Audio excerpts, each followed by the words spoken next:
तो क्या अब जेएमएम में वापसी करने जा रही हैं सीता सोरेन? क्या अब सोरेन परिवार होने वाला है एक? क्या शिबू सोरेन की जो नाराजगी है सीता सोरेन से वो भी अब दूर हो जाएगी? जी हाँ, नमस्कार। हमारे इस खास प्रोग्राम में आपका बहुत बहुत स्वागत है और इस प्रोग्राम में हम चर्चा कर रहे हैं झारखंड की राजनीति के बारे में, शिबू सोरेन के बारे में, चंपई सोरेन के बारे में, सीता सोरेन के बारे में, क्योंकि पूरा सोरेन परिवार जो कहीं ना कहीं यहाँ पर लोकसभा चुनाव से पहले बिखर गया था, अब उस परिवार के जुड़ने की संभावनाएं जताई जा रही हैं। और हेमंत सोरेन की जो भाभी हैं सीता सोरेन, वो अब जेएमएम में वापसी कर सकती हैं और इसको लेकर पार्टी भी तैयार है और उनके स्वागत की तैयारियां भी कर ली गई हैं। खुद जेएमएम के एक नेता ने कहा है कि अगर सीता सोरेन यहां पर जेएमएम के साथ में वापस आती हैं तो हम दिल खोलकर उनका स्वागत करने के लिए तैयार हैं। और अभी हाल ही में ये देखा भी गया था कि सीता सोरेन ने यहाँ पर हेमंत सोरेन सरकार की जमकर तारीफ की थी। उन्होंने मैया सम्मान योजना की तारीफ की थी और कहा था कि राज्य की महिलाओं को जो सम्मान यहाँ पर इस महिला सम्मान योजना के जरिए से दिया जा रहा है, ये आज तक किसी भी सरकार में संभव नहीं हो पाया। यानी ये सरकार बहुत अच्छा काम कर रही है और मैं ऐसी कामना करती हूँ कि आगे भी ये सरकार ऐसे ही काम करती रहेगी। तो इन तमाम बातों के बाद में ये अटकलें फिर से तेज हो गई थी कि क्या अब सीता सोरेन जो लोकसभा चुनाव से पहले बीजेपी में गई थी और बीजेपी में लोकसभा का चुनाव भी हारी, उसके बाद में विधानसभा चुनाव आया जहां पर जामताड़ा से उन्हें उतारा गया, वो जामताड़ा से विधानसभा चुनाव भी हार गई। यानी कि सीता सोरेन कोई भी अच्छा खासा जो कामयाबी है वो बीजेपी में जाकर हासिल नहीं कर पाई और कहीं ना कहीं हार के बाद में उनको दरकिनार भी कर दिया गया। यानी पार्टी में, संगठन में कोई जिम्मेदारी नहीं दी गई। तो ऐसे में अब जो चुनाव है वो 5 साल के बाद में होने हैं, तो ऐसे में कोई ऑप्शन भी यहाँ पर उनके पास में नहीं है। और लगातार परिवार में जो नाराजगी थी उसको अगर एकजुट करते हैं, देखिए नाराजगी कुछ समय के लिए हो सकती है और सुबह का भूला अगर शाम को घर वापस आ जाए तो उसे भूला नहीं कहते। तो यहाँ पर वही कंडीशन अब सीता सोरेन के साथ में भी है और चंपई सोरेन के साथ में भी ऐसा ही है। अगर ये लोग वापस आते हैं तो जेएमएम ने अपने दरवाजे खोल रखे हैं और ये अपनी मर्जी से गए थे और अपनी मर्जी से अगर आते हैं तो मुझे नहीं लगता यहाँ पर कोई भी परेशानी हेमंत सोरेन को या कल्पना सोरेन को या किसी को भी होने वाली है। तो अब ये देखना काफी दिलचस्प होने वाला है कि कब वो दिन आएगा, कौन सी वो तारीख होगी जब सीता सोरेन ऑफिशियली यहाँ पर जेएमएम के साथ में आ जाएंगी, जेएमएम का दामन थाम लेंगी। तो इन सब तमाम सवालों पर हम चर्चा करेंगे। मेरे साथ मेरे सहयोगी राहुल जी मौजूद हैं। राहुल जी का बहुत बहुत स्वागत है इस प्रोग्राम में। पहले तो राहुल जी, मेरा पहला ही क्वेश्चन आपसे रहेगा, जैसे झारखंड की राजनीति में आप देख रहे हैं कि पिछले काफी समय से लोकसभा चुनाव के पहले मतलब खास तौर से काफी उठापटक का दौर देखा गया, एक के बाद में एक। पहले तो सीता सोरेन बीजेपी में चली जाती हैं, उसके बाद में चंपई सोरेन सिर्फ अकेले नहीं बल्कि अपने बेटे, अपने 4-5 विधायक, समर्थित विधायक, उनके साथ में बीजेपी में चले जाते हैं। लेकिन देखा यह जाता है कि उन सबके जाने का भी जेएमएम को कोई नुकसान नहीं होता, ना तो लोकसभा चुनाव में और ना ही विधानसभा चुनाव में। और उसके बाद में अब ऐसी अटकलें लगाई जा रही हैं कि एक बार फिर से चाहे चंपई सोरेन हो या फिर सीता सोरेन हो, यहाँ पर जेएमएम में आ सकते हैं और सोरेन परिवार जो कहीं बिखर सा गया था वो अब एक हो सकता है। तो इस पूरे प्रकरण को, पूरे समीकरण को आप कैसा देखते हैं? देखिए अब्बास भाई, इसमें कोई बड़ी बात नहीं है कि जो झटका भारतीय जनता पार्टी ने जो सीता सोरेन को दिया है, वह चाहे मैं बात कर लूं जिस तरीके से चंपई सोरेन की ये जिस तरीके की स्थिति इस वक्त बनी है वह ये है कि चंपई के साथ में तो आपने धोखा किया, उसके साथ ही सीता सोरेन के साथ में भी भारतीय जनता पार्टी ने जो किया, इसका सबसे बड़ा जो खामियाजा है वह बीजेपी को उठाना पड़ेगा। और सबसे बड़ी बात यह भी देखी जा रही है कि चंपई और सीता सोरेन आने वाले समय में जेएमएम में वापसी कर सकते हैं। कहा यह भी जा रहा है कि जब से बाबूलाल मरांडी को यहाँ पर नेता प्रतिपक्ष बनाया गया है तो सीता सोरेन और यहाँ पर चंपई सोरेन दोनों ही उनके खिलाफ हैं, क्योंकि सबसे ज्यादा नजरअंदाजी अगर इनकी कोई कर रहा है तो बाबूलाल मरांडी कर रहे हैं, क्योंकि वो नहीं चाहते कि उनसे आगे कोई भी बढ़े।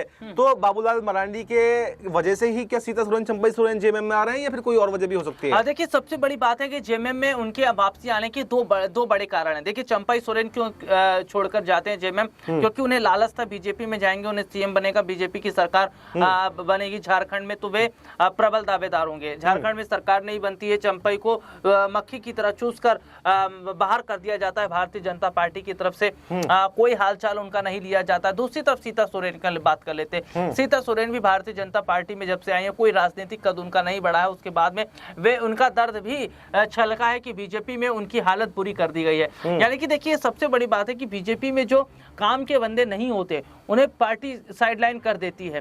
तो यही चंपाई के साथ हुआ, यही सीता सोरेन के साथ हुआ। लेकिन देखिए, सबसे बड़ी बात है कि काम के बंदे नहीं होते, क्या मतलब है? मतलब पहले तो उन्होंने इसलिए लिया कि आप वोट बैंक लेकर के आइए। हेमंत सोरेन परिवार को तोड़ने की कोशिश की गई ताकि जेएमएम को नुकसान दिया जा सके। तो आप काम के बंदे नहीं थे तो फिर आप लेकर के क्यों आए? देखिए, ये पॉलिटिक्स है, ये भारतीय जनता पार्टी की पॉलिटिक्स है। इसको आप इस तरीके से भी समझिए ना। महाराष्ट्र में शिंदे के पीछे क्यों घूमा जा रहा था? क्योंकि शिंदे के पास विधायक थे और शिंदे ने ही सरकार महाराष्ट्र में बीजेपी की बनाई। और देखिए, महाराष्ट्र का चुनाव हुआ, बीजेपी 132 पे आए, शिंदे का काम खत्म हो गया, उन्हें बाहर कर दिया गया। और तो ये देखा जा रहा है कि एक बड़ा अच्छा मंत्रालय भी नहीं दिया गया। और तो ये सबसे बड़ी बात है कि भारतीय जनता पार्टी ये पॉलिटिक्स जो करती है, इनकी सबसे खतरनाक ये पॉलिटिक्स है। आप बिहार में आ लीजिए, बिहार में इस साल चुनाव होने वाले हैं।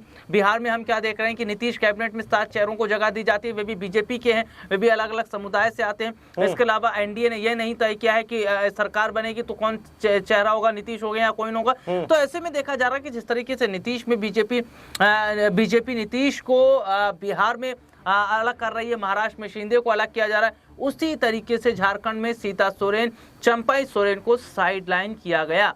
और जो हालात इस वक्त झारखंड के हैं वे साफ तौर पर बताते हैं कि बीजेपी में चंपई का दम घुट रहा है, सीता सोरेन का दम घुट रहा है, क्योंकि भारतीय जनता पार्टी मौका परस्त पार्टी है। ये वो पार्टी है जब इन्हें काम होता है तो वे जो है आगे पीछे घूमते, और जब काम नहीं होता तो वे साइडलाइन कर देते हो। मुझे ऐसा लगता है कि चंपई सोरेन ने सबसे बड़ी गलती की है।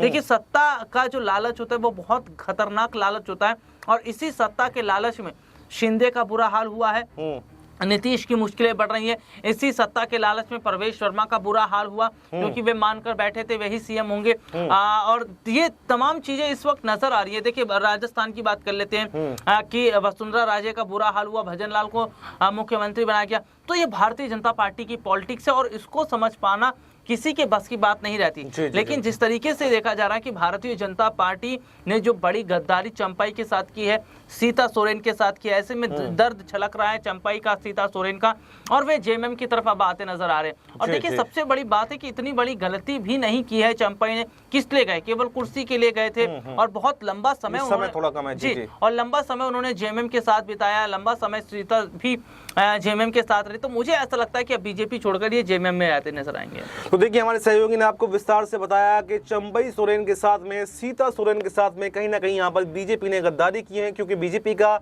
ये पहले से ये रहा है कि जहाँ पर भी वो अपने सहयोगी होते हैं या दूसरी पार्टी तोड़ करके पार्टी में आते हैं, जब तक वो काम के रहते हैं तब तक तो उनकी आओ भगत होती है, उनकी पूछ होती है, लेकिन उसके बाद में उनको दरकिनार कर दिया जाता है। और कई जगहों पर देखा गया, एकनाथ शिंदे के साथ में भी ठीक ऐसा ही हुआ। बिहार के अंदर देखे तो नीतीश कुमार का ग्राफ भी लगातार घटता जा रहा है। तमाम तरीके से आप कहीं पर भी जाकर के देख सकते हैं। लेकिन यहाँ पर झारखंड के अंदर उनकी राजनीति वो कामयाब नहीं हो पाई, क्योंकि वो वोट बैंक सीता सोरेन और चंपई सोरेन खींचकर नहीं वापस ला सके जो जेएमएम के पास में था, और उसी के बाद में उनको दरकिनार करना शुरू कर दिया। लेकिन अब सीता सोरेन और चंपई सोरेन को यह अक्ल आ चुकी है कि बीजेपी ने हमारा उपयोग किया, हमारा प्रयोग किया, और उसके बाद में हमें साइडलाइन कर दिया। तो अब वो भी बीजेपी को साइडलाइन करते हुए यहाँ पर हेमंत सोरेन के साथ में आने का मन बना चुके हैं, और बहुत जल्द ही सीता सोरेन और चंपई सोरेन जेएमएम के साथ में आने वाले हैं, और सोरेन परिवार फिर से एक साथ आकर बड़ा यहाँ पर झारखंड में बड़ा झंडे गाड़ने वाले हैं, और आने वाले चुनावों में भी जेएमएम और मजबूती के साथ में चुनाव लड़ती हुई दिखाई देगी। फिलहाल इस प्रोग्राम में इतना, इस पर आपको क्या कुछ कहना है कमेंट बॉक्स में अपनी राय जरूर दें, और हमें दीजिए इजाजत। नमस्कार।